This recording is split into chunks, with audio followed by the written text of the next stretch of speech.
My beloved masters, composed by Śrīla Bhakti Vicāra Bhakti Gosvāmī Maharaj.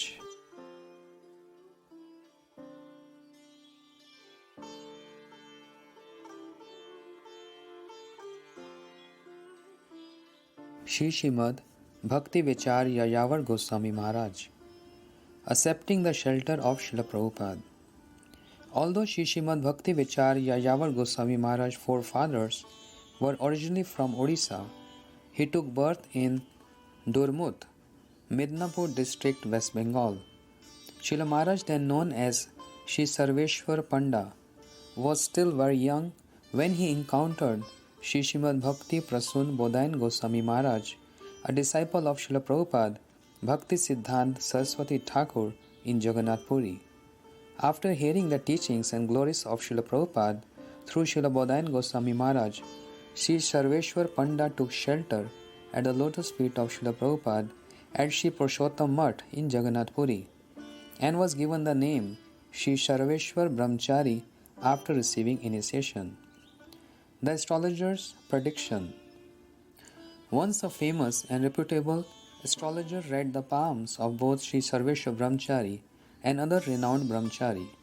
At the end of the reading, the astrologer confidently told them, "Both of you will marry and enter household life. It is definite there is no way out of it." Although Śrī Sarveshwar Brahmachari was quite young, Srila Prabhupada wanted to give him sannyas due to his expertise in kirtan and his vast knowledge of Gaudiya Vaishnava Siddhanta. But because of the astrologer's prediction, Śrī Sarveshwar Brahmachari was reluctant to accept sannyas, fearing that the desire to marry may be latent within him. Sensing Śrī Sarveshwar Brahmachari reluctance, Srila Prabhupada said, "Sannyas means to completely surrender at the lotus feet of Shri Krishna. Why are you fearful of taking shelter of Abhay Charanaravind, Shri Krishna, whose lotus feet bestow fearlessness?" Śrī Sarveshwar Brahmachari received sannyas in 1936 and was the last sannyas disciple of Srila Prabhupada.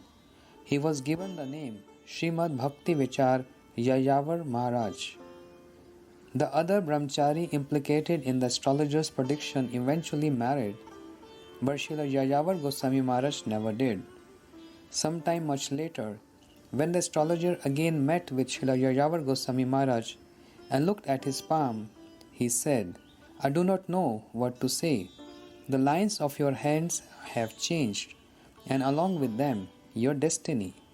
I have heard from the Vaishnavas, Krishna Bhakta Jadi Hai Balavan, Vidir Kalam Kati Kare Khan Khan." If a devotee of Shri Krishna is very powerful, he can easily cut into pieces that which is written down as his destiny. Previously, I never had much faith in this statement, but now I see before me the evidence of its truthfulness. Bhakti truly can change a person's destiny. Do not be quick to praise anyone. They may become puffed up and fall down. Srila Yāyāvara Gosvāmī Maharaj was Durdarshi. He was able to very clearly see all future happenings. There is one pastime in this regard. In 1960, my Guru Maharaj, Śrī Śrīmad Bhakti Dait Madhav Gosai Maharaj, organized a festival at our Śrī Chaitanya Gaudiya Math in Vrindavan to celebrate the installation of Śrī Gauranga Mahaprabhu and Śrī Radha Govind deities, to which he had invited almost all of his godbrothers, including Srila Yāyāvara Gosvāmī Maharaj. Because it was such a large gathering, there was no single location large enough to provide both residence and prasad to all of the attending Vaishnavas. Various dharmshalas were thus booked, and the arrangements were made in such a way that the Vaishnavas would be able to honor prasad in their respective dwellings. During the festival, a very young devotee who had only recently accepted sannyas spoke Harikatha. Being quite learned and scholarly, he delivered his lecture in fluent English and quoted many verses from the Shastras. Everyone was impressed to hear such a well-presented lecture. The next day, while honoring prasad, Śrī Śrīmad Bhakti Vicāra Rishikesh Goswāmī Maharaj, a sannyas disciple of Srila Prabhupada, began glorifying the young sannyasi who had spoken the previous day. Srila Yāyāvara Gosvāmī Maharaj and Sripad Krishna Keshav Brahmachari was also present in the room. Because I was responsible for providing and serving them prasad, I too was there. Hearing this praise, Srila Yāyāvara Gosvāmī Maharaj immediately interrupted Srila Hrishikesh Goswami Maharaj by loudly saying, "There is no need to glorify this young sannyasi at this time. Although he surely spoke Hari Katha nicely, being a new devotee, who can say how much he realizes in his heart of what he spoke? Speaking is one thing, but how fixed is he on this path? There is much time remaining in his life. Let him first live and grow in this Vaishnava world before glorifying him." There is a Bengali proverb, "Morile jadi urile chai, tabe satir gunagai." This means it is improper to call a woman chaste until she has lived chastely her entire life, up until the point when her body is cremated and her ashes vanish into the air. Then and only then can she be called chaste. Similarly, unless a person has displayed proper conduct and etiquette throughout his life, it is unintelligent to glorify him for whatever qualities he may have, like the ability to speak nicely. Mundane scholars can also speak nicely, but we generally see that they have no faith in Shri Hari, Guru or Vaishnavas. Therefore, whatever qualities such persons may possess are simply material. Prior to this pastime, I had only known Srila Yāyāvara Gosvāmī Mahārāja to be immensely soft-spoken by nature. He was always straightforward and direct, and he spoke whatever he felt.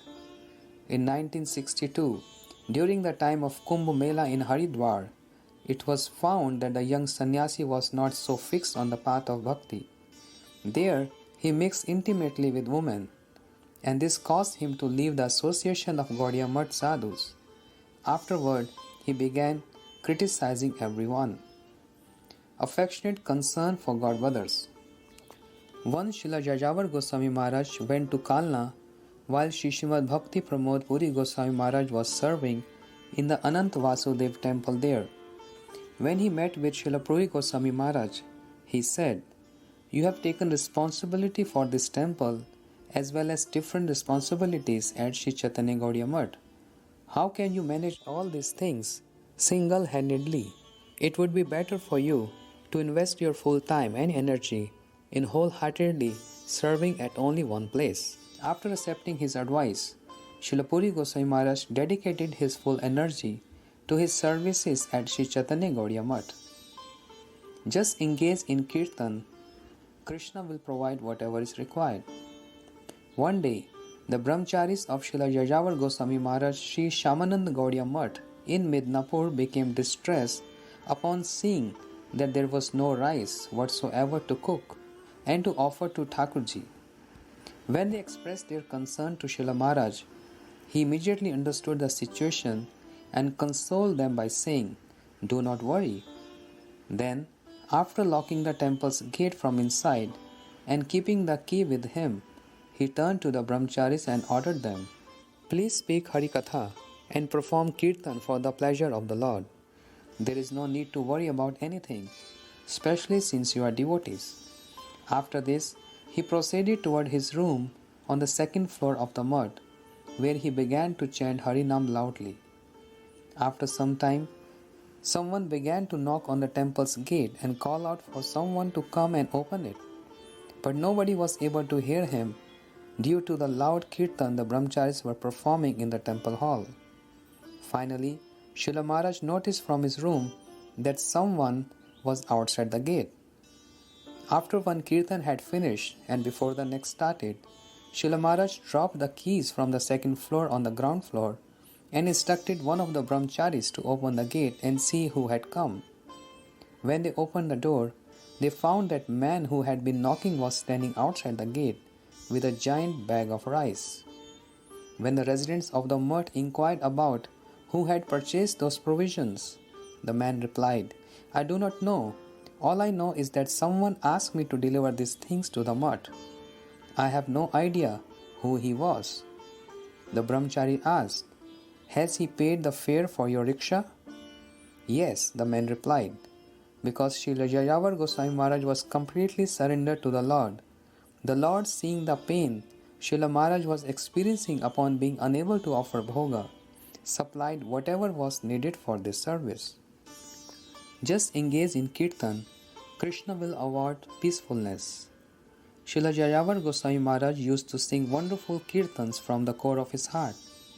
Once, the electricity went out while he was performing kirtan. Being unsure of what to do, the devotees became restless.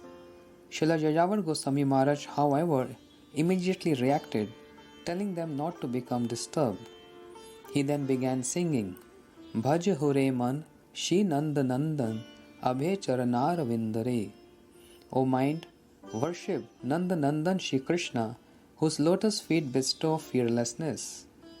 His conduct was a testament to his complete surrender to the Lord. In this way, he never worried for anything, and he wanted others not to worry either. An omnipotent doctor. Once, a devotee consulted a doctor regarding an infection he developed from a hand injury he previously sustained. After examining the devotee, the doctor concluded that the only solution was to amputate one of the devotee's fingers. He told the devotee to return for the surgery after a couple of days. Before returning to the doctor to have his finger removed, the devotee visited Śrīla Yāyāvara Gosvāmī Mahārāja. After offering pranam to Śrīla Maharaj, he mentioned that within a day or two, he would have to have his finger cut off.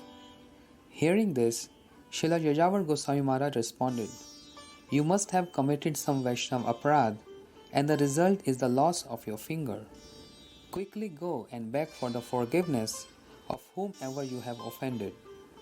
The devotee became grave and admitted, Yes, I committed an offense at the lotus feet of a pure devotee, but that devotee has left this world. What should I do? Śrīla Yāyāvara Gosvāmī Mahārāja told him, Go to the place where his body was cremated and beg and cry for forgiveness. The devotee followed these instructions, and afterward, when he returned to the doctor's office for one last examination before having his finger amputated, the doctor became astonished. He asked, What kind of medicine have you taken, and from whom have you acquired such a medicine? The devotee replied, I haven't taken any medicine. Why are you asking this question? The doctor said, This is incredible. When I previously examined you, there was no other option but to amputate your finger. But now I can see there is no need for anything. Your hand will heal just fine by itself. Who but Madhav? Every year, just after Gaur Punim, many disciples of Srila Prabhupada would visit the mutt of Srila Bhakti Rakshar Sridhar Goswami Maharaj in Koladweep to meet together and honor Prasad. One year on this occasion, my Guru Maharaj informed his godbrothers that there was an opportunity to purchase the appearance place of Srila Prabhupada in Jagannath Puri, and he suggested they purchase the land collectively. After discussing the matter amongst themselves, a few of his godbrothers pledged whatever money they could, but the total amount was almost insignificant in relation to the amount needed. Feeling perplexed about what to do, Guru Maharaj mentioned, We will have to think of another way to collect the required funds. At that time, Śrīla Yāyāvara Maharaj mentioned one verse from Narsingh Purana. Madhvo Madhvo Vachi, Madhvo Madhvo Ridhi, Smaranti Madhava, Sarva Karyeshu Madhavam. Madhav is in one's words. Madhav is in one's heart. All saintly persons remember Madhav, the husband of Lakshmi, the goddess of wealth, in all their endeavors. Although the name Madhav in this verse refers to Bhagavan Shri Krishna, Śrīla Yāyāvara Gosvāmī Mahārāja spoke the verse in reference to my Guru Maharaj, Śrī Śrīmad Bhakti Madhav Gosvāmī Mahārāja, and thus implied Madhav Maharaj is in the words and the hearts of his godbrothers. All his godbrothers remember Madhav Maharaj because he is able to collect any amount of Lakshmi, means money. All his godbrothers remember Madhav Maharaj in all their endeavors. What then can he not accomplish? What is the need to rely on anyone else? Upon hearing this, Guru Maharaj understood that his godbrothers were blessing him by entrusting this service to him. After offering prostrated Dandvat Pranams to all of them, he gratefully accepted the entire responsibility of acquiring Srila Prabhupada's appearance place. His Seva Nishta. After the property of Srila Prabhupada's appearance place had been purchased, and while the mutt was still under construction, Guru Maharaj arranged for a festival to be held there for the occasion of Srila Prabhupada's appearance day in 1979. He sent out personal handwritten invitations to all his godbrothers that read, "Please bless us by attending this festival." Those who were able to attend arrived on the day of the festivals. Because there had been no reply from Srila Yāyāvara Gosvāmī Mahārāja, Guru Maharaj assumed that his invitation had been lost in the mail, and he immediately sent him a telegram. As soon as Srila Yāyāvara Gosvāmī Mahārāja received the telegram, he packed a bag and departed for Jagannath Puri to attend the festivities. Generally, when a guest arrives at his destination, the first thing he wants to know is where he can keep his luggage, where he can bathe, and where he will be staying. Srila Yāyāvara Gosvāmī Mahārāja, however, was not like this. When he arrived at the festival, the first thing he did was join the kirtan party. He considered, unless and until I do some service here in the mutt, what right do I have to ask for a place to even keep my bags? Let me first perform service. Only then will it be proper for me to request a place to stay. Such was his service mood. Always distributing mercy. Srila Yāyāvara Gosvāmī Mahārāja would offer all his visitors prasad immediately upon their arrival. Once, he was staying at a place where no musambis, a type of orange, were locally available, and so a visitor brought some from a far distance.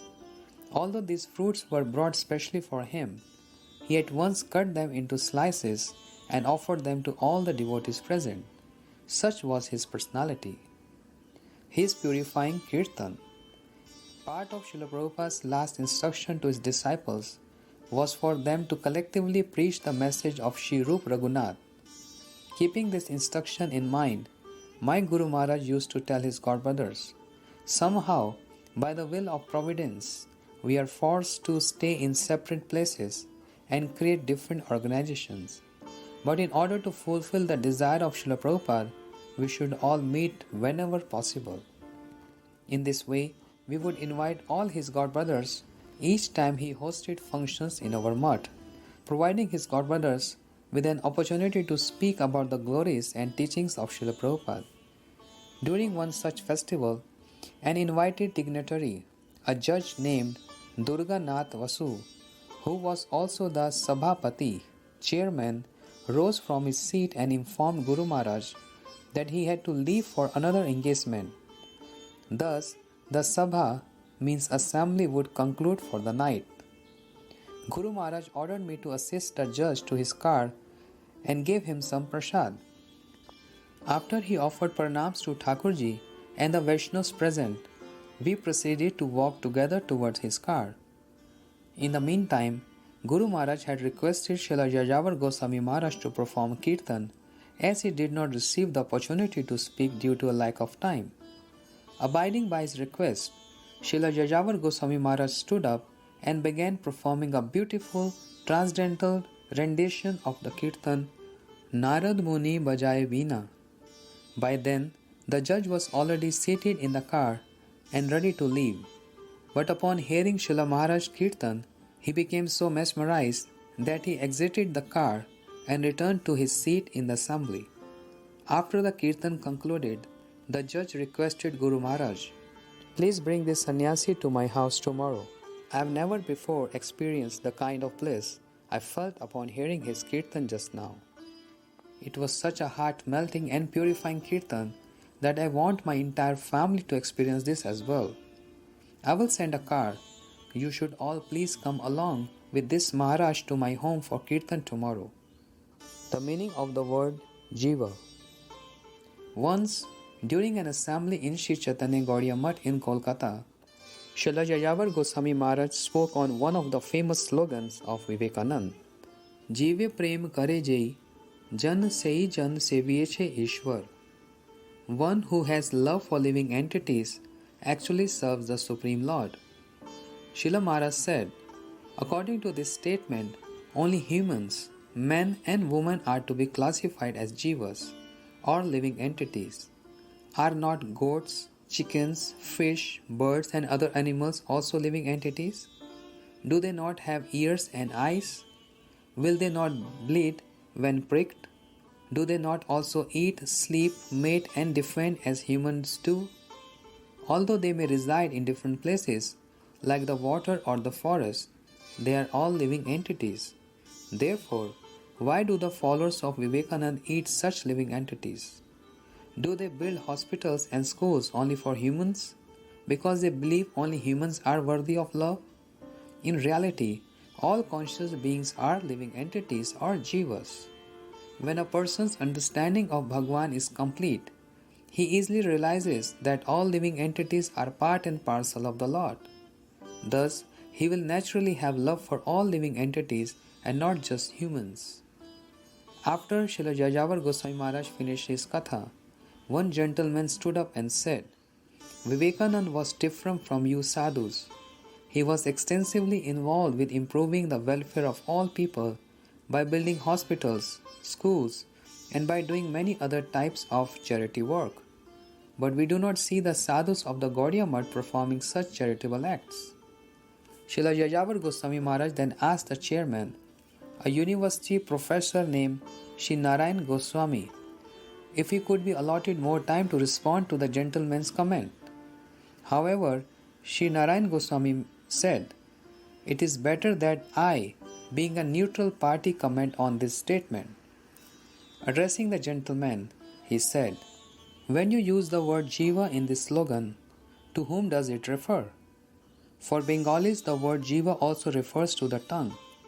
Does it then mean that you are serving Bhagwan by serving the tongue and giving it whatever it desires? All living entities are called jivas, not only humans. Why then do the followers of Vivekananda eat eggs, meat and fish if they are supposed to love all jivas? If Vivekananda's followers accept that the word jiva only refers to humans, then what is the need for prisons? Should we not close all the prisons and serve all the prisoners whatever they desire, like alcohol, drugs and so on? Is that really Jiva Seva? Will this be the equivalent to serving Bhagwan? I hope Vivekananda is not implying that we should serve such people who have no control over senses or their desire to harm other living entities. Long before Vivekananda was even born, Sri Chaitanya Mahaprabhu gave the perfect conclusions of the Shastras. Jive Daya Krishna Nam Sarva Dharma Sar. The essence of all religious principles is to show compassion to the living entities and chant Krishna Nam. When the gentleman who objected to Śrīla Yāyāvara Gosvāmī Mahārāja Katha heard Śrī Goswāmī explanation, he apologized, admitting he did not understand the deep meaning of the scriptures and that he was attracted to Vivekananda's popular slogans without understanding whether or not they were in line with the scriptures. His love for cooking and Jagannath Prasad. If Srila Maharaj came to know that a devotee had come from Jagannath Puri, he would ask him if he had brought any prasad back with him and where it was. He especially liked Jagannath's rice and Rahini Dal Prasad, which keeps even after 2 days. Knowing this as a service to him, we would always bring this prasad for him when we would visit Jagannath Puri. He was also an excellent cook. He was expert in finding and using whatever was available to him when he had no ingredients. Once, when he did not have the proper ingredients to make chutney, he saw a tree with leaves and asked, "What tree is this?" When he understood it was a tamarind tree, he made chutney from its leaves. Engaging everyone in the service of Bhagwan. Śrīla Yāyāvara Gosvāmī Mahārāja used to engage everyone in the service of Bhagwan according to their respective qualifications and qualities. If a sannyasi or brahmachari were to come to the mutt, he would tell them to speak Harikatha.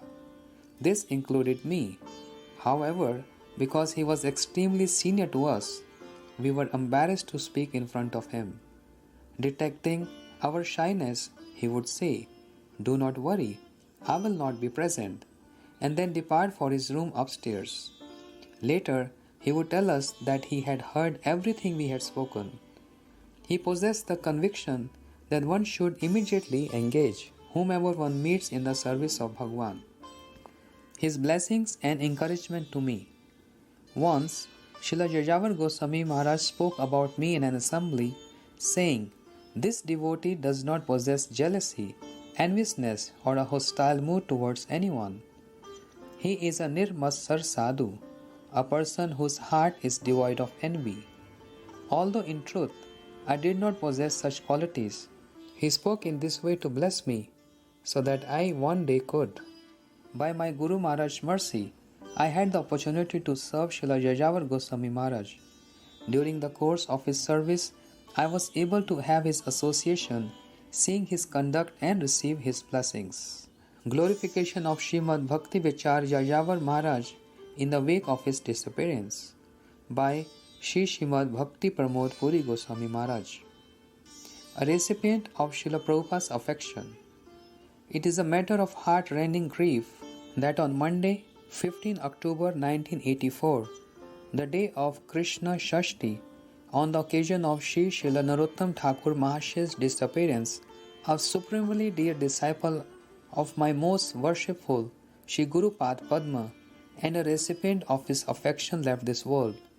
At approximately 6 in the evening, Srila Prabhupada's last sannyas disciple, our godbrother, Param Pujyapad Tridandi Swami, Śrīmad Bhakti Vicāra Yāyāvara Maharaj entered Nitya Leela in Sri Shyamanand Gaudiya Math in Mednapur, while fully conscious and remembering the beautiful lotus feet of Shri Shri Guru Gauranga Gandharva Giridhari Ji amid a grand Sankirtan performed by the resident devotees of the Math. Attaining the mercy of Shri Guru, in Pujyapad Maharaj Shri Shri Bhagavad Gita Amrit, he has written the following in a song titled Shri Guru Kripa Labh, attaining the mercy of Shri Guru. Sadguru Sambandh Ar Bhagavad Gatha, Puri Dhame Giya Ami Painu Sarvatha. By going to Puri Dham, I attained everything, a relationship with the bona fide Guru and the opportunity to hear the glories of the Lord. Jagannath Dina Bandhu Patit Pavan, Ama Aksharya Dila Sadguru Charan. Jagannath is the friend of the wretched and the savior of the fallen. He attracted me and gave me the feet of a bona fide Guru. Guru Bina Gati Nai, Janinu Jakhon, Sadguru Anaveshane, Chutinu Takhon. When I knew I had no hope without a Guru, I went searching for a bona fide spiritual master. Jagannath Dhame Mor Shri Guru Charan, Terash Sale, Painu Darashan. In Jagannath Dham, in 1333, Bangdabd, I received my first view of the lotus feet of my Shri Guru. Om Shila Bhakti Siddhanti Saraswati Vishnupad, Tini Ei Amar, Guru Shila Prabhupada. Om Shri Bhakti Siddhanti Saraswati is the direct representative of Vishnu. He alone is my Guru, this Srila Prabhupada. From this song, we learn that Pujyapad Maharaj went to Sri Jagannath Kshetra and took shelter at the lotus feet of the Lord of the universe, Sri Jagannath Dev, with the hopes to soon meet a bona fide Guru. Sri Jagannath, who is supremely compassionate and affectionate to those who take his shelter, quickly arranged for him to meet a bona fide Guru and come in contact with his identical manifestation, the most worshipful Shri Srila Prabhupada. Guru Krishna Rupahan Shastra Pramane, Guru Rupe Krishna Kripa Karena Bhakta Gane, Shri Chaitanya Charitamrita Adi Leela 1.45. The verdict of the scriptures is that Guru is the form of Krishna. In the form of Guru, Krishna bestows his mercy on the devotees. His appearance and early childhood. Pujyapad Maharaj appeared in a religious Brahmin family with the surname Panda. The family lived in a small village called Dhurmutha, which is in the Kanthi subdivision of Mednapur district of West Bengal. His mother and father, who were both devotees, were amazed to see their darling son's natural attachment to the Lord from very early childhood, and they always prayed at Bhagwan's lotus feet to grant him a long and devotional life. When he began his studies, his teachers and guardians were amazed at his extraordinary brilliance. Cultivating knowledge as a student for many years only strengthened the boy's natural desire to worship Bhagwan. It was as if the Lord personally sent him to Shri Purushottam Dham, where by the boundless mercy of Shri Purushottam Jagannath Dev, he attained the fortune of accepting shelter at the lotus feet of a bona fide Guru. Shri Hari is like a desire tree, and he never leaves the desire of his devotees unfulfilled. Rather, he fulfills them quickly. The exemplary character of a resolute sadhak. In 1926, on the auspicious occasion of Shri Shri Gaur's appearance, he received Shri Harinam Mahamantra and Ishta Mantra Diksha from Shri Guru Pad Padma, and thereafter became known as Shri Sarveshwar Das Brahmachari. On the instruction of Srila Prabhupada, he engaged himself with great conviction in the ritual worship called Archan and service of Shri Shri Guru Gauranga Gandharva Giridhari Jiu 3 times daily at the principal temple Akar Math Raj Shri Chaitanya Math in Sridham Mayapur. He also diligently studied Shri Harinamrit Vyakaran and other scriptures at the Math's Institute for Higher Learning, never wasting any time in sleep, laziness or idle gossip. Shri Sarveshwar Brahmachari spent all of his time in the practices of worship as directed by his Shri Guru, serving Shri Hari, Guru and Vaishnavas, and studying Shri Bhagavad Gita and Bhagavatam. In this way, he exhibited the exemplary character of a resolute sadhak. His character was exceedingly pure and spotless, and he was the embodiment of peacefulness, gentleness and sweetness. His exchanges with everyone were very innocent and affectionate. The Vaishnavas of the Math and pious people who came to hear Harikatha were attracted by the simplicity with which he presented scriptural conclusions regarding spiritual relationship, sambandha, practice, abhideha, and ultimate goal, prayojan. He would specially captivate and attract the hearts of audiences by singing in his honey-like voice the sweet songs of the previous Vaishnavacharyas, ornamented with endless Vaishnav qualities. The scriptures state, Krishna Bhakta Krishna Gun Sakali Sanchari. Krishna infuses his devotee with all his qualities. Truly, Srila Yāyāvara Maharaj was ornamented with endless Vaishnava qualities. The simple language he used to explain extremely difficult philosophical concepts charmed scholars and non-scholars alike. All type of listeners yearned to repeatedly hear his unprecedented lectures on scriptures like Bhagavad Gita and Śrīmad Bhagavatam. I personally witnessed Pujyapad Yāyāvara Maharaj attract the hearts and the minds of the chairman, the chief guest, and all the earnest listeners gathered at an illustrious assembly of learned scholars at Sri Chaitanya Gauriya Math in southern Kolkata. His publications were worthy of careful study. Even while he was ill, with the help of his scholarly disciples, Pujyapad Yāyāvara Maharaj published several books, one of which was his Shri Bhagavad Gitamrit. In the first and second section of this book, he published several songs he composed himself. Of the contents therein, the poetic and simple explanation of Bhagavad Gita and the verse 4, Chatushloki form of Bhagavatam are particularly worthy of careful study. The world's great loss.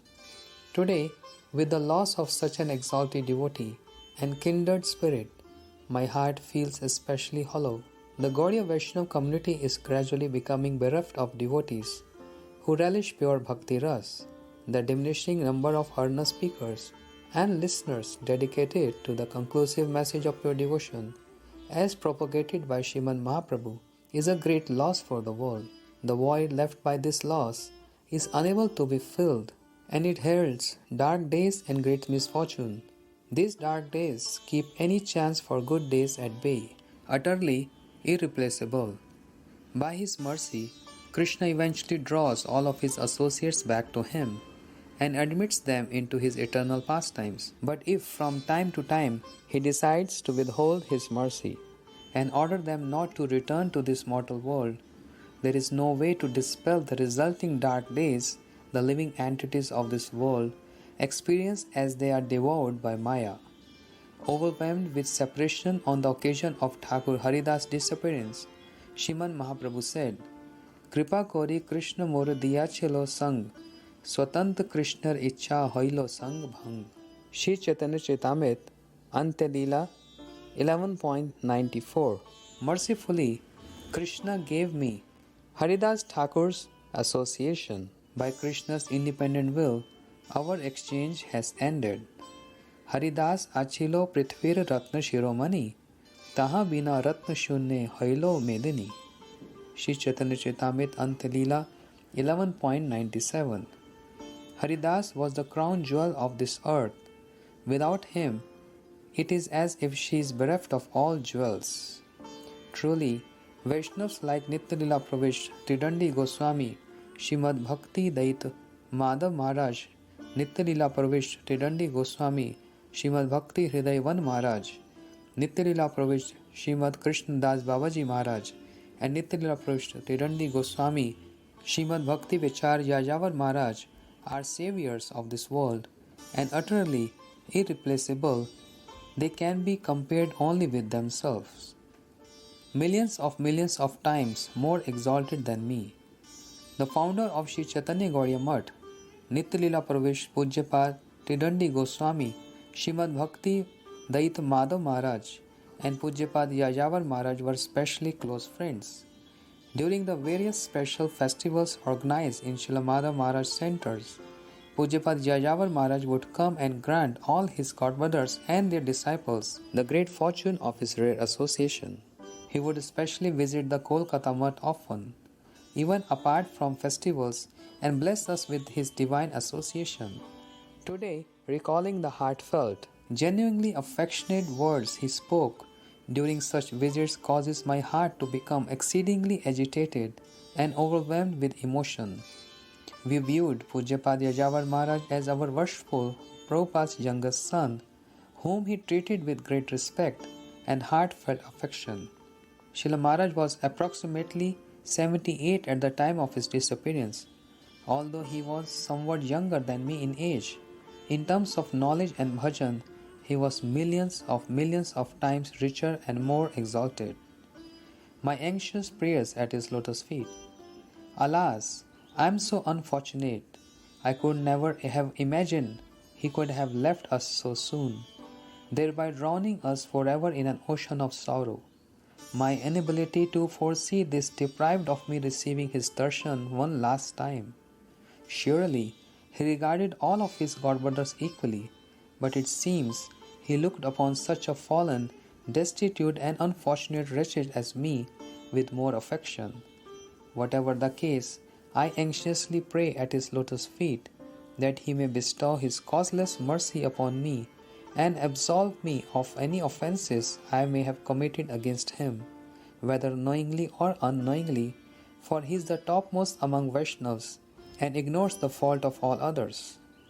Śrī Yāyāvara Maharaj is a dear and intimate associate of our supremely worshipful Prabhupada, who was surely granted him the eligibility to enter the pastimes of Śrī Śrī Radha Govinda.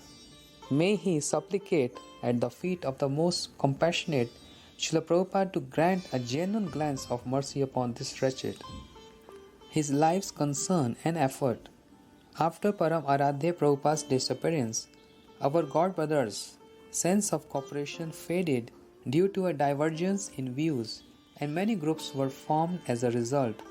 But throughout his life, Pujyapad Maharaj's concern and effort was fixed in fulfilling the inner desire of Sri Srila Prabhupada, who instructed his disciples, "You should remain together under the guidance of the Ashray Vigraha, the repository of devotion, for the express purpose of satisfying the transcendental senses of the one absolute truth." his firm conviction in performing genuine Rag Bhakti. Srila Maharaj's conviction in performing Nam Bhajan was highly exemplary. Even when he was very ill, he set an example of performing 1 lakh Nam daily. Both Param Aradhe, Śrī Śrīla Thakur Bhakti Vinod and Śrī Śrīla Prabhupada outlined that distinctions between Vaishnavas should be determined according to the varying degrees of taste they have in Nam.